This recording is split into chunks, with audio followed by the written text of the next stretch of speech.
Hi folks, Tino here with a special countdown to kick-off ahead of the first Glasgow derby of the season, taking place at Celtic Park, 12:30 on Sunday. Joined for this one by James and Paddy. James, chock-a-block, last 24 hours. We've had the Champions League draw, really exciting. We'll touch on that very briefly.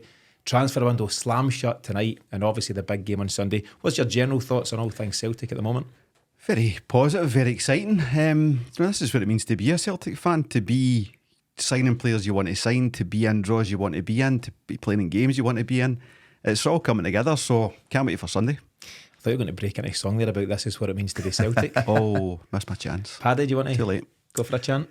No, I'm all good. I'm resting the voice. Resting the voice for Sunday. Yeah, big day ahead. How are you feeling about things in general? We're obviously going to focus on Sunday in this one, but there's lots going on just now, and generally speaking, lots to get excited about. Yeah, there is, and I think that it's been a long time coming. I'm feeling very positive. I'm optimistic after the draw yesterday as well. I think a very favourable draw.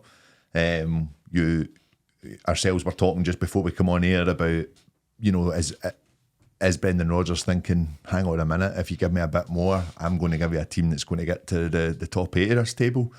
The opportunity is there for Celtic, and I think that with the right signings coming in, hopefully that just bolsters any attempt for us making a real stamp on Europe, which we've been crying out for.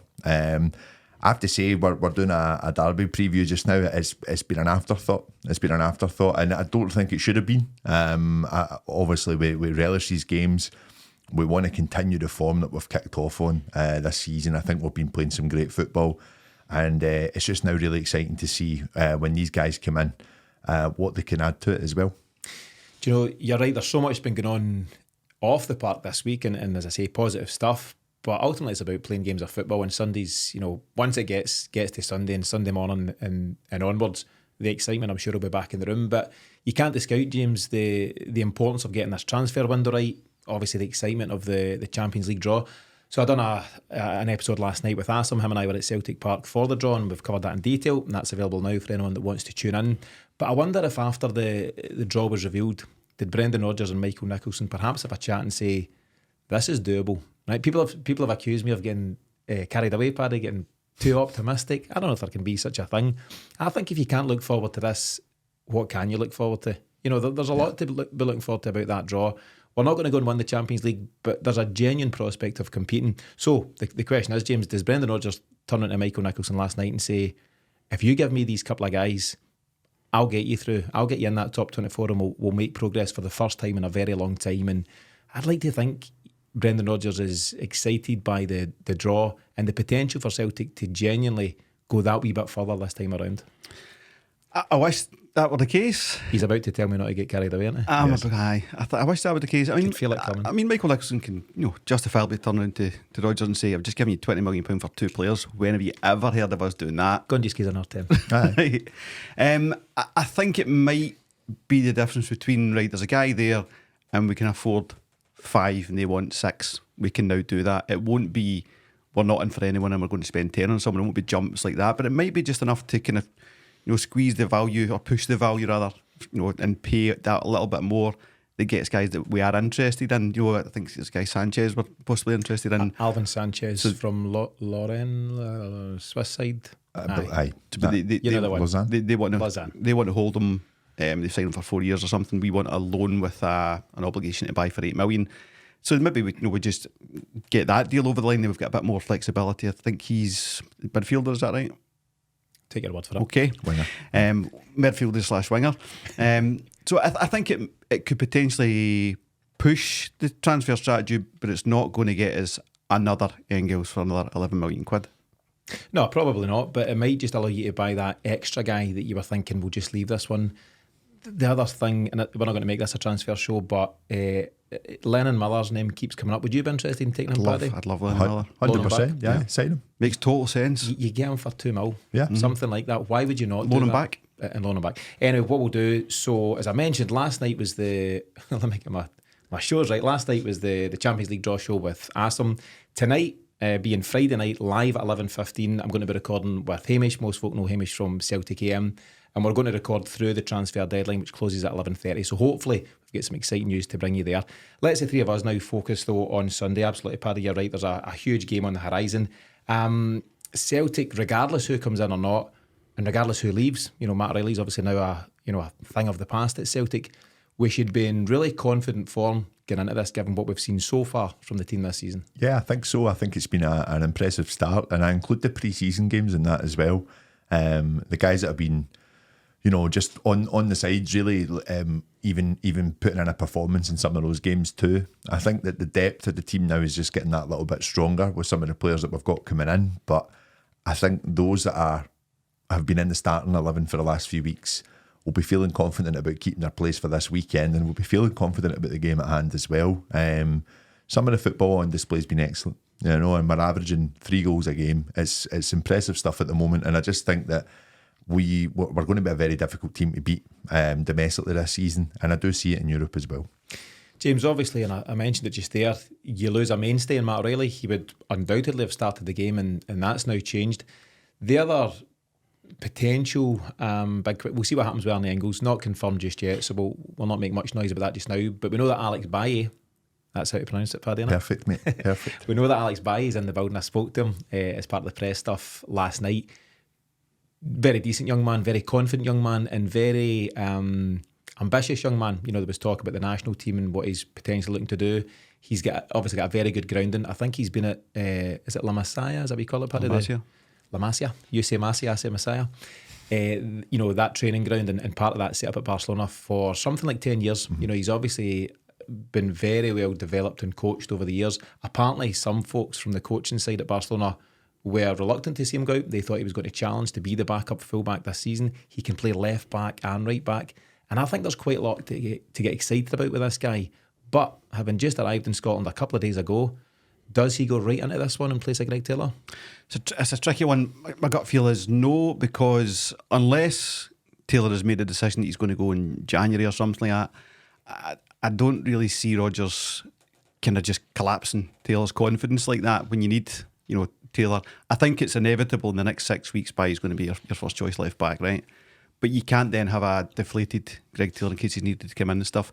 It's got to be managed properly. If Taylor's not going to sign the contract, then you can't be miffed at being put on the bench and replaced, because that's just football. That's how it works. But also, we've needed to improve in that area for quite some time. He's been a great servant, Taylor. He brings a lot more qualities to the game that maybe doesn't get credit for. He's kind of leadership qualities, his captaincy type qualities, and I like him as a character. But I think he's at his peak, and that's why we need to replace. Listen to Baye's interview last night on Celtic TV. He just comes across as a really, decent, calm, confident young man, and his calibre coming through La Masia, you'd hope there's something there. So I think he'll be starting on the bench, but I think he'll finish the game.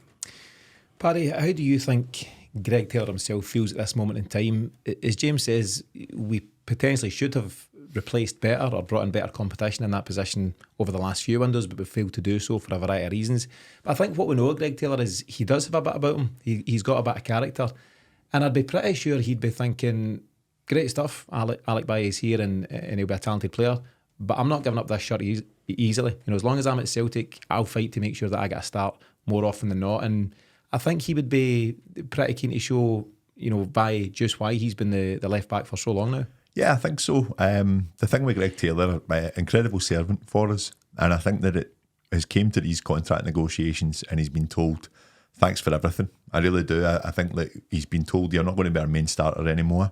You're going to be a squad player. And that's where he's said, actually, I don't want that. I don't want that. Whether that changes, whether he realises that, with the amount of games that we're playing in a season now, with Europe obviously expanding a little bit more, it's guaranteed over 50 games. I think that we try and keep a hold of him, because I do think he's offered us so much.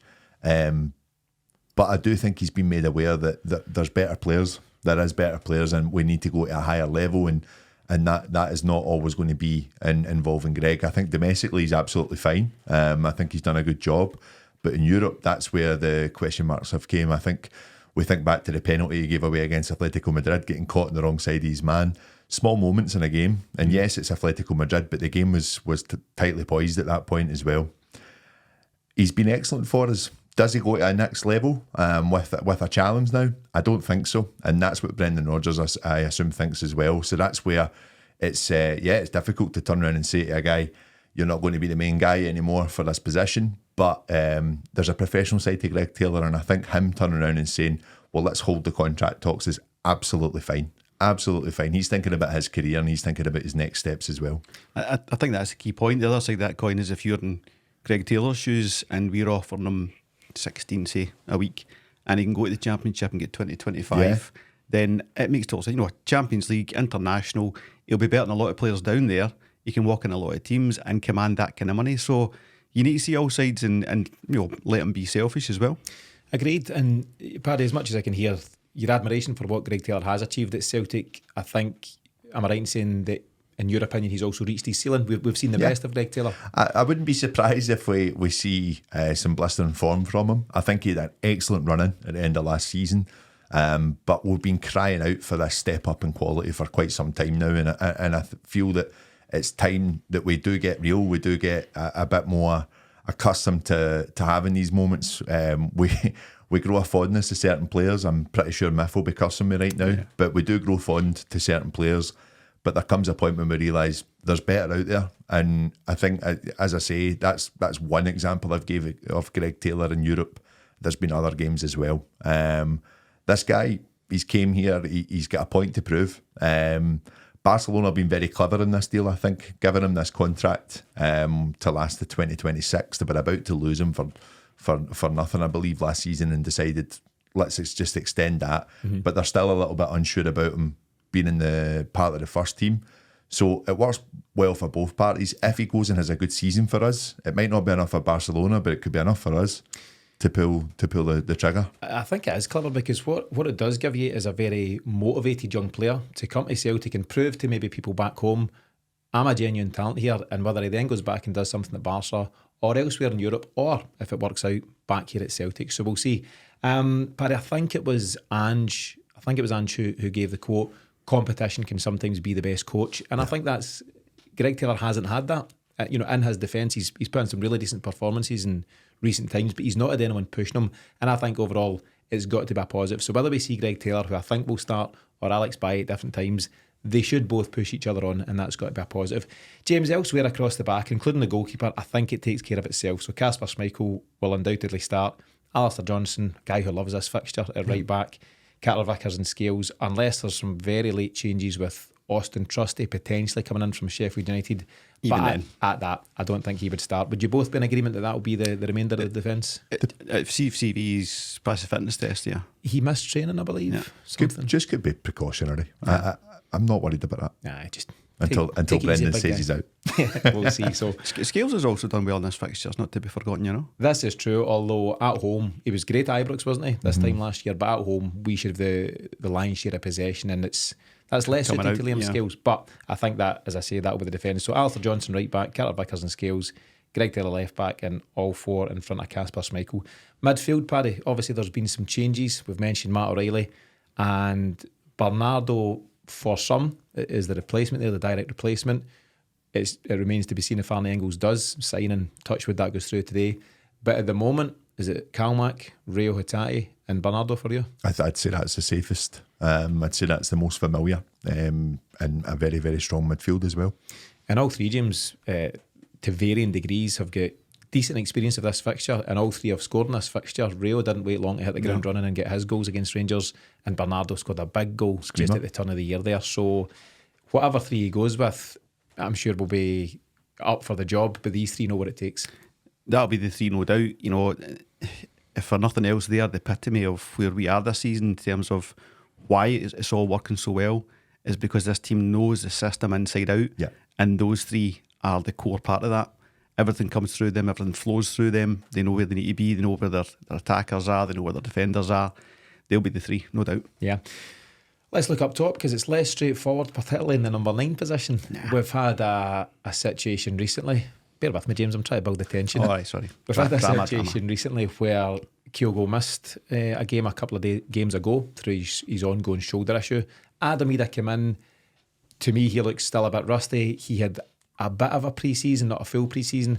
I was at his press conference, and I know Miff laughs, you and your pal Adam and stuff, but I was at his press conference, and somebody asked him, has it been a frustrating summer, waiting for this to go through? Will it happen? Will it not happen? Bids accepted, bids not accepted, etc., etc. He went, I've had a great summer. And I think he has had a great summer, and apparently he's come back a wee bit overweight is what I've heard as well. So maybe he's not quite as sharp as he could be. And I think regardless of that, and Adam Ida's obviously put Rangers to the sword pretty recently, May Cup final, to give the exact example. But Kyogo's a guy who knows exactly what it takes as well. And I think he'll start, and I think you're on board with that. It's Kyogo for me. Loves this fixture. Loves putting them to the sword. If not just for what you've explained there, the sharpness of him. I'm not saying that's great from Ida. He's not John Hartson. He can't just be banging in goals when he's carrying a bit of timber and stuff like that. That's got to be fixed. That attitudinally, that stops here and now. You can't be a Celtic player with that attitude. Because I've noticed it with him. It's just what I've heard. He might not be overweight, but it's what you've noticed it with him the last few games. I just put it down to rustiness and also a keenness to do well. Yeah, maybe a wee bit overeager. He's delighted to be here, and we're delighted he's here. But serious work starts now. Paddy, we've just lost John Hartson as a subscriber due to James's Sorry, John. Loved Hartson. Shaming chat. Big man. Hartson can do whatever he wants. He would be in agreement with you, but as well. Aye, he would be absolutely fine with that. He had the talent, he can do what he wants, But is it a full house of agreement that Kyogo will be the man? I think so. Yeah, I think he is lethal against them, and he finds himself in such good positions. He has terrorised their defence for each season, and I just think that no matter who they bring into that position, it looks like Suter's still going to have the jersey as well. I think Suter has nightmares about him too. Yeah. So yeah, it's got to be. We've got the option of Ida. I think Ida offers so much against their defence too. But if we want to kind of play that quick, get the ball in behind as soon as possible from the get-go, which we've been doing quite a lot at the first half of each game this season, then Kyogo's the man up front for that. And who flanks him?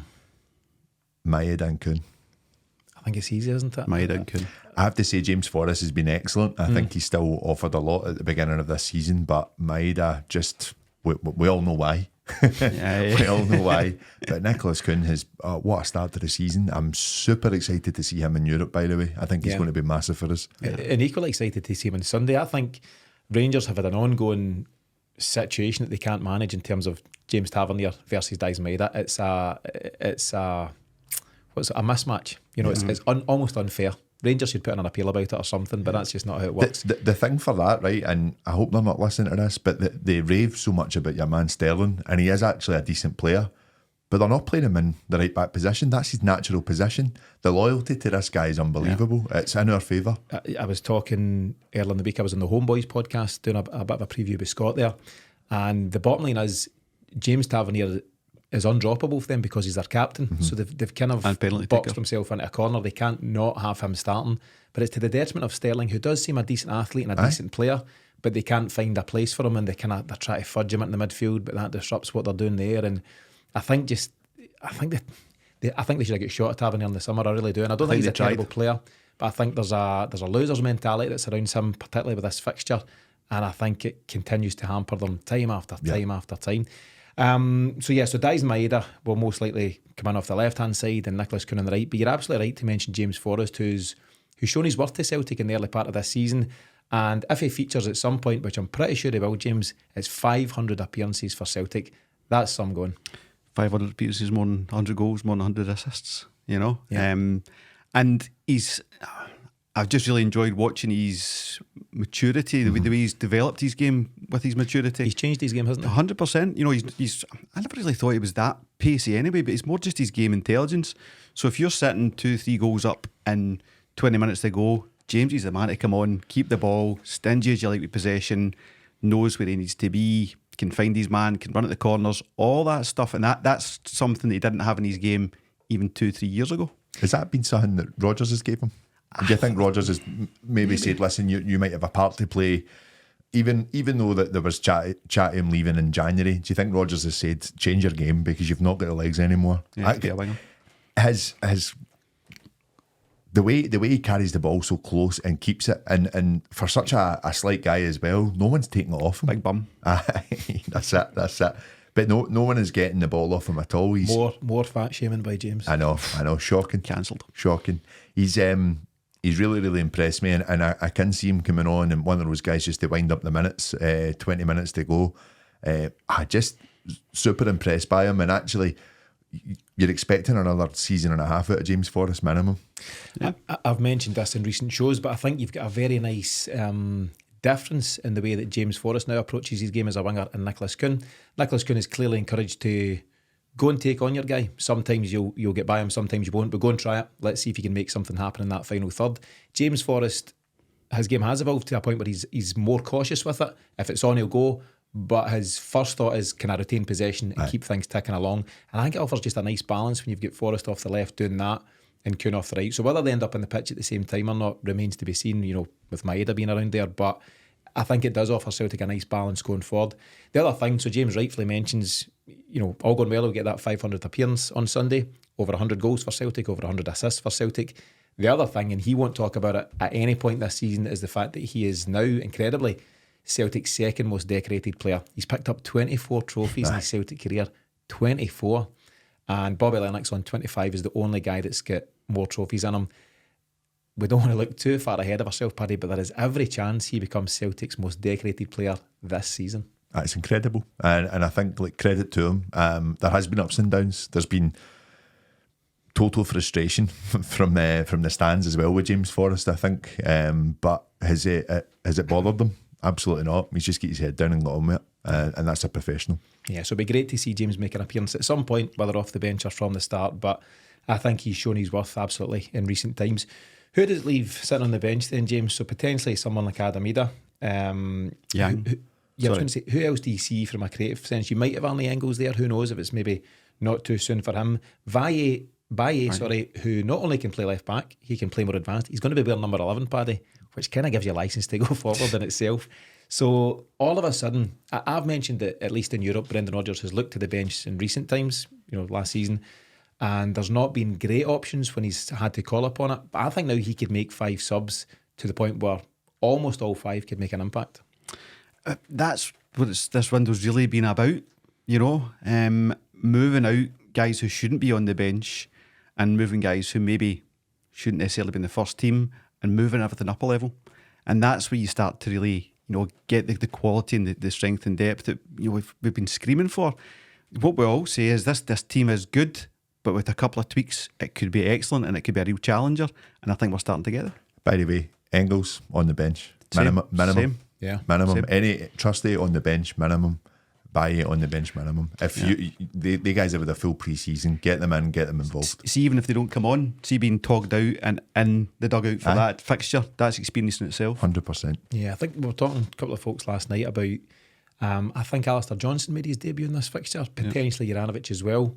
And I think that maybe it was needs must at that time, and if you're good enough, you're capable. But this is like something, these guys are relatively experienced footballers, but this will be like something they've never experienced before. And it's also got to be that unique 60,000 Celtic fans and nothing by away fans. It'll blow them away, whether they're on the park or in the dugout. But I agree with James, to be part of that, and whether you're a sub not used, it'd be better almost to do that than have them sit in the stands, because they would get the full feel, the full experience, and they'd be better for it next time out.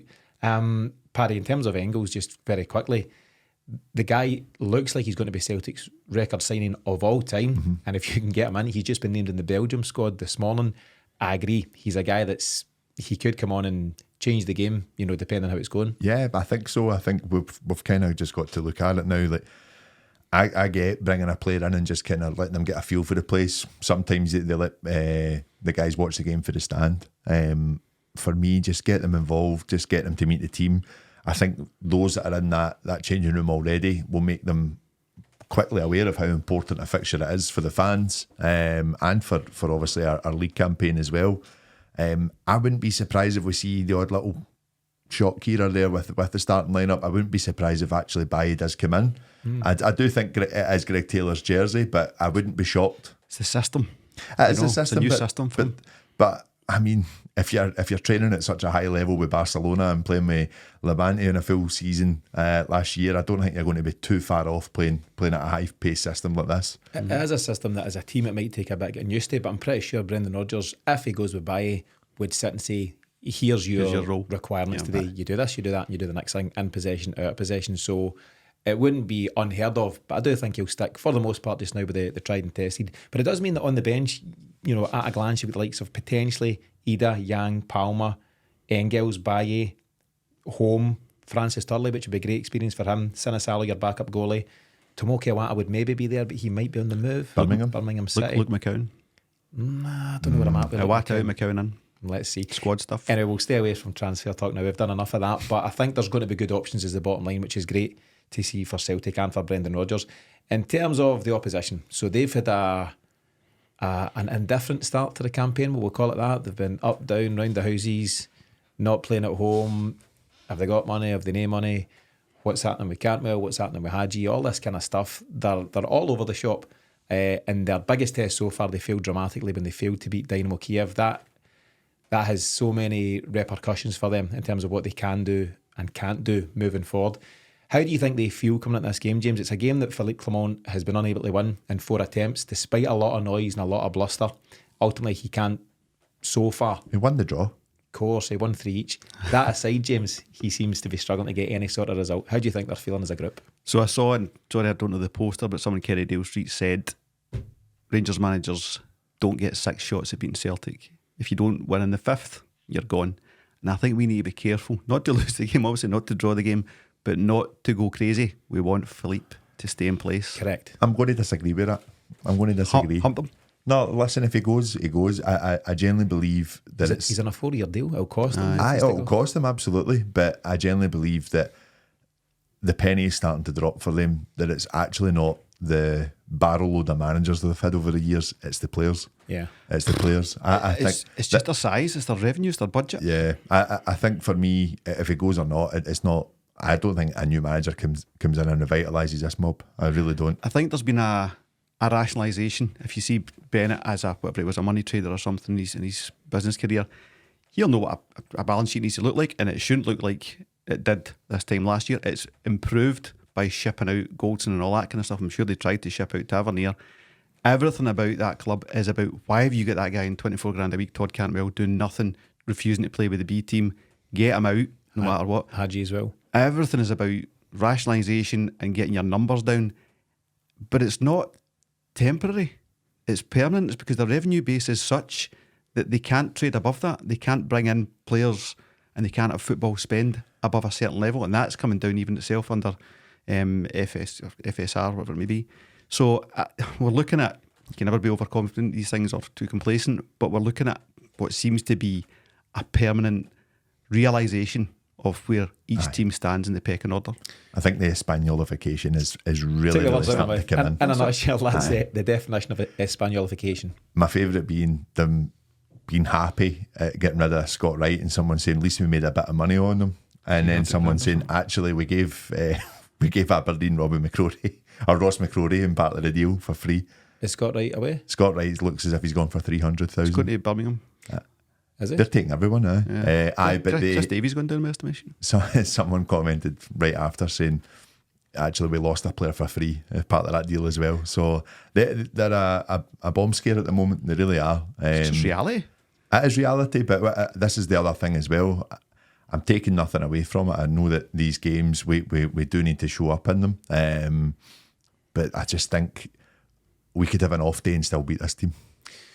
I seen, just to finish on the battling of Rangers financials, there was a tweet from someone Rangers minded saying they've just got, it was either the 2 million we got for Bosun Lawal or maybe the couple of million for Mikey Johnson, which is more combined than we've got for all of these players. And it was Morelos and Ken and Cholak. All these, what a list. John Lundstrom, all these guys that they were bigging up. You know, they've been desperate for a hero, for a big money player, and they just don't have that guy in their locker.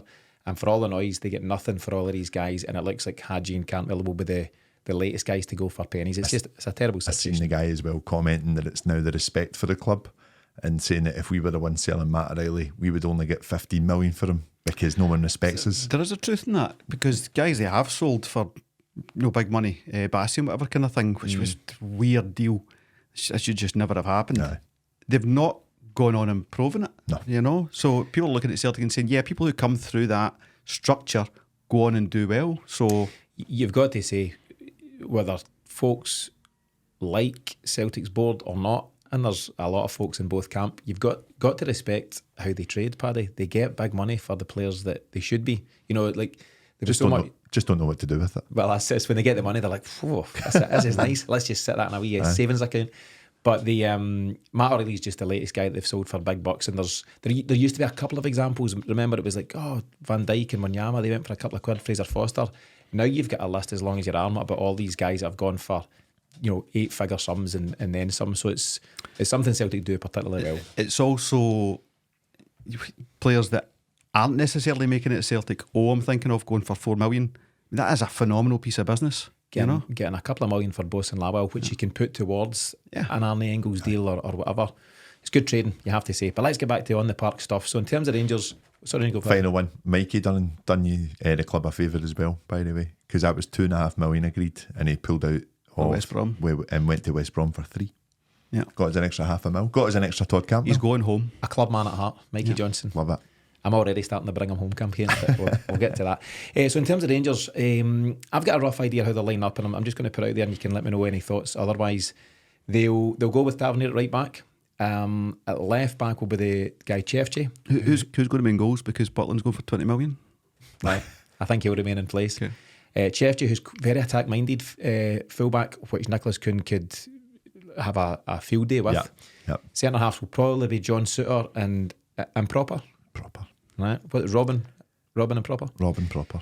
In front of him, you've got Diamandi, who's not a bad player, but I don't think he's got enough about him to have an impact on this game. They'll potentially put Sterling in next to him. I don't know if they keep Tom Lawrence up ahead of him or not. And then you'll have the guy Cherny on the right hand side, who I think's a good winger. Mm-hmm. Possibly Matondo and Dessers up top. That's the gist of it, Paddy. Is there anyone that you feel let's call it a danger man, somebody to look out for, somebody who could have a real impact on the fixture? Cherny looks decent. I think you respect a good winger, and I do think he's very comfortable on the ball. And listen, if we're not switched on enough at the back, Dessers is a goal scorer, by the way. We do need to respect that in a sense. Hard off the ball. He does. But it's everything else. It's the chances they create. They're not going to get many chances, and he needs many chances. That's the thing with him. I think for me, if we don't show up, I still believe that we could win this fixture. But if we do, I think we'll stick a few past them. I really do. James, what's your general thoughts on the personnel involved? Couple of guys that could cause us bother in different ways. Cherny seems to have something about him. I've seen Cherny, and I've seen him being poor, and I've seen him score a couple of lovely goals as well. One lovely goal and a couple of decent crosses. He's the kind of guy that exploits space well, but we're not going to give him space. So I think we'll police him well, and he won't get the spaces to get balls into the box or to get, that was it Hearts or somebody scored against him, I remember who it was. A total free shot. It wasn't Hearts, it was someone else. Motherwell. Shocking defending. That's not going to happen at Celtic. So I'm less concerned about that. I think it just is if we turn up. There's not a team in Scotland, obviously, that can trouble us if we're on form, and we are on form. So it's more about what Celtic do than what they do. Before I come to you for your scoreline predictions, let's get a quick comment from each of you on the managers, going head to head. As I say, Philippe Clement's had 4 goes at this now, and he's failed to win any. Brendan Rodgers, at times folks thought he looked lacking in motivation, and people were asking that now cliched question, what did he come back for? I think he came to life when this fixture came around last season. He was less energised by some of the run-of-the-mill fixtures. When this one came around, some of his sound bites last season were absolutely spot on. Paddy, there's no doubt at this moment in time, and hopefully for a long time to come, he's got the upper hand here. He's got the psychological edge over them. He does, and I don't think he really worries too much about it as well. In that way, I think he's looking at building this team in terms of what it can do for Europe. That was the line he set out with when he joined us, and I think that's his big focus at the moment. The league should take care of itself. I think that's what Brendan Rodgers wants with Celtic, and I've seen a few of their fans now actually saying that they're actually taking their eye off the league. Their attention isn't there anymore because they want to succeed in Europe. But what they're thinking is that that's really, really bad for us if they're at that level, that they don't need to worry about it. And I think Brendan Rodgers is very, very switched on to what he's going to be up against. I think that he will probably this season, you'll see him back off being involved in any kind of mind games that were tried to be drummed up last season. He fired back at the media last year more than anything, and rightly so. But you remember Clement tried to drag him in to a tit for tat. He was again he mastered that. Too cute. He mastered it very successfully. I can just see him laugh anything off this season and just focus on the team. James, we've yet to hear his press conference. That'll come out later on Friday afternoon. But I've said in recent times, he just seems in very relaxed form, despite the transfer stuff. Hopefully Celtic will get good business done, but it's taken a lot longer than the manager wanted. But just very generally speaking, particularly when it comes to talking about his side's performances this season, he seems to be in a really, really good position, and he'll be desperate for Sunday to come around. Yeah, and I think the main reason he's so relaxed is because he puts so much effort into preparation. I don't think we've ever had a more focused manager when it comes to getting the team prepared right. He puts so much into these things. Everyone will know their role. Everyone will know their opposition. The amount of work that have gone on in the training ground this week and weeks prior for this game will have been phenomenal. And you know, he's just ready for it. Yeah, whether it's the manager, Paddy, or the players, whatever happens on Sunday, it won't be due to lack of preparation. We've heard him saying it a couple of games ago. Complacency will never kick in under his watch. He would never get into this one and say what we're saying. They're in disarray. We're in great form. We're bringing you guys in. This will take care of itself. He doesn't leave any stone unturned, and he'll make sure that to the nth degree, Celtic are fully prepped for this one. Yeah. Time for scoreline predictions. You are famed for going 4, 5, 6 in these general times. But what are you thinking at this moment? Been hampered by the beating effect. I mean, they're two best boys beating in Dallas. Come on, they've gone big. They've gone big. There's Rangers maybe supporting referees. These are two guys that you know are Rangers fans. Confirmed. So locked and loaded. Outstanding.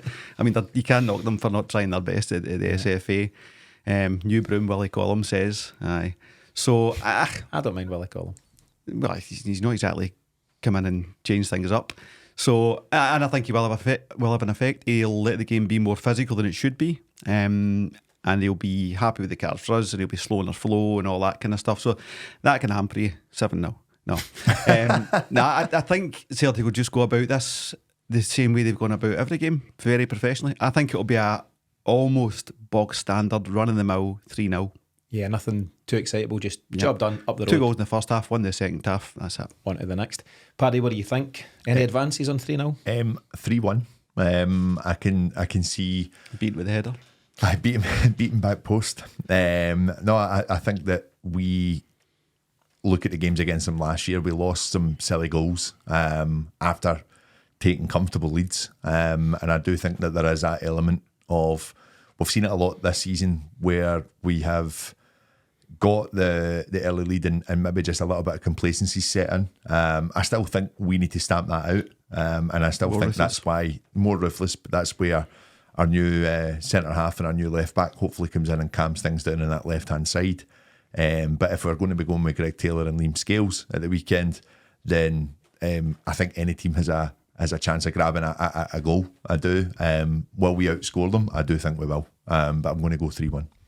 It's funny, isn't it? You know, we've been in this position before, you know, us or any of the other guys that have been doing the pre-matches for such a fixture, and we have gone big 3, 4, 5. Everything kind of should point towards that this week, but I don't know why. I'm going to go for 2-0. That's what I've said earlier on, as I mentioned on the Homeboys podcast. I've gone 2-0 earlier in the week, and I'm going to stick with that. I hope we're all terribly wrong and we chalk up a decent score, which could have a huge psychological impact. Huge impact on Monday morning. But ultimately, it's all about getting the 3 points, and I think that's where Brendan Rodgers will just take this business-like approach. It's not just like any other fixture, but to an extent he will treat it like that, and ultimately he'll prep the guys to go out and do what's required professionally to go and get the 3 points. We're heading towards the end of the episode just now. As I say, there's various other things going on behind the scenes off the park at this moment in time, but specific to Rangers, James, your final thoughts ahead of Sunday's big kick-off? Just can't wait. I mean, it's a fixture that never loses its appeal and its lustre. It's just, it's the biggest thing about Scottish football, and when it comes to domestic stuff, it's our big fixture, and we're top dogs for a reason, and looking forward to it. Paddy, final word goes to you. Yeah, really looking forward to it. I think, as I said, attention hasn't been fully on it this week with everything else that's going on. I think that's something that has annoyed our manager a little bit as well. But I'm confident that this team have enough about them to know the importance of this fixture. And yeah, just really looking forward to Sunday. Yeah, just a really big afternoon to look forward to. So it's 12:30 kick-off at Celtic Park, and hopefully the boys can get the job done when it comes to the crunch. And they might well be joined by those new signings, but myself and Hamish will cover that. As I say, we go live tonight, 11:15 on YouTube, and we'll catch all the transfer ins and outs at that moment in time. But in the meantime, thanks to James and Paddy for joining me on this one. We'll be back shortly after the final whistle with the final whistle show on Sunday. Till then, have a great weekend. We'll see you soon.